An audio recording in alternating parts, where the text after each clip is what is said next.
games in its industry, City Skyline and Simcity 2015.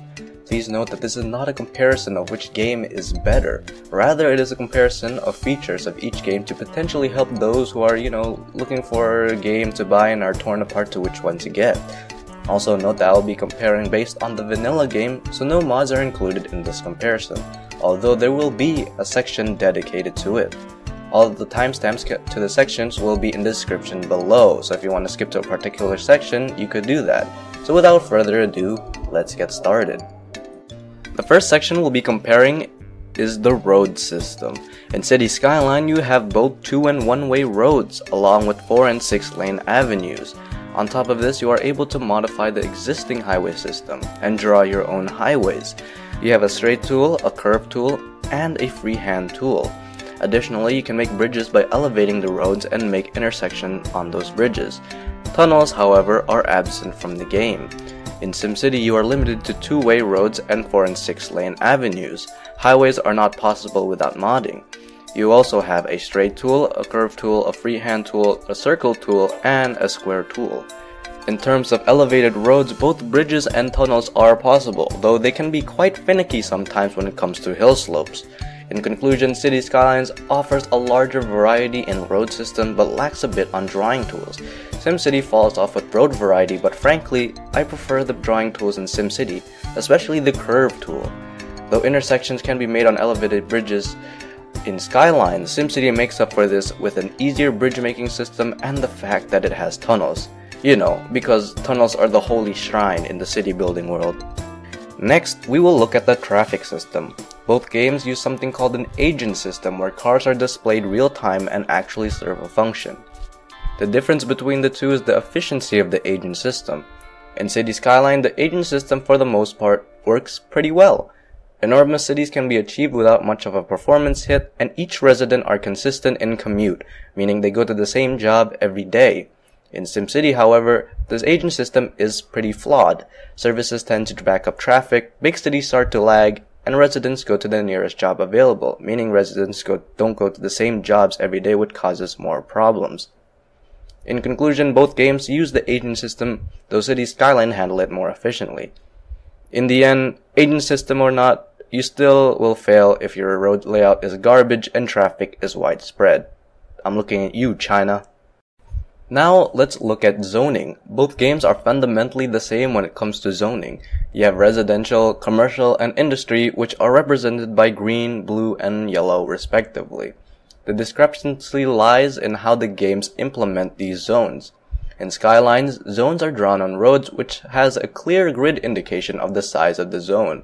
A player is able to choose from lower high densities, and office zoning is available in addition to industry. Buildings upgrade based on factors like land value, service coverage, and education, and upgraded buildings pay more taxes, and upgraded industry turn high-tech. In SimCity, zoning is drawn on the road with only zoning options being residential, commercial, and industry. Density is determined by how happy the residents are and the type of the road the building is placed on. You have low, medium, and high wealth, and each can be created based on land value. In conclusion, though the types of zones are the same, the way they are implemented are quite different. City Skyline has a more controlled way of zoning, while SimCity has a more simplified way of zoning.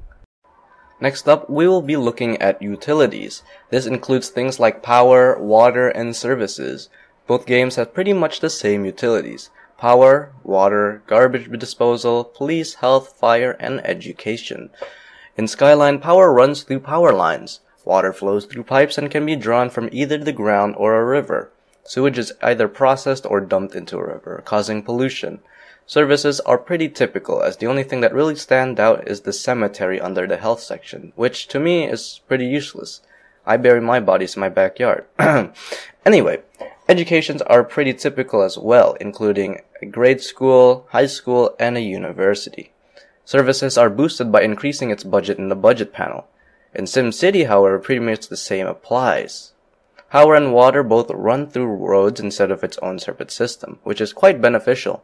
Water is only drawn from the ground, and sewage is either processed or dumped into the ground.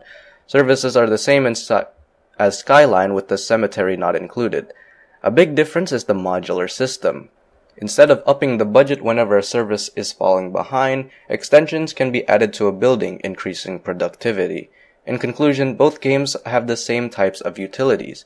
Skyline uses power lines and water pipes, while SimCity runs these through roads. Skyline uses budget to boost efficiency, while SimCity uses modular buildings to achieve the same effect. Next up is city management. This includes tools that you are given in order to run your city. In Skyline, you start off with one plot to work with. As your population grows, more and more tiles are able to be bought, maxing out at 9 tiles. However, through modding, 25 tiles are able to be bought. Your city can be broken up into districts, each district having its own set of ordinances. Districts are also able to be specialized. More on that later though.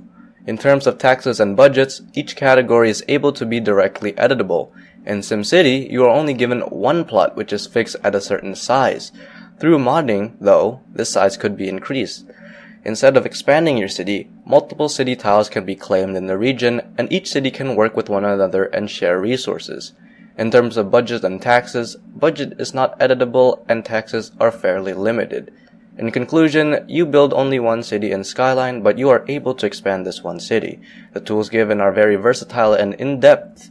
SimCity opts for a more simplistic approach with multi-city play and the absence of ordinances. The next category is specialization. In City Skyline, districts can be used to specialize in a particular field to generate more profit. These specializations include ore, oil, forestry, and agriculture. In SimCity, multiple specializations can be implemented in one city. These include ore, oil, gambling, tourism, high-tech processing, and if you have the expansion pack, OmegaCo. In conclusion, SimCity offers a bigger variety in specialization. Tourism is pretty fun to play around with, and this feature is completely absent from City Skyline. The next category is unlockables. Both games handle unlockables the same way. Skyline uses the population to handle unlockables. While this is the case with SimCity, SimCity handles it a bit differently. The City Hall is used to control which features are unlocked. When a certain population is reached, one is able to directly control which items are unlocked by building upon the City Hall. In conclusion, though both handle unlocks through population, SimCity has a more freedom in terms of what items are unlocked.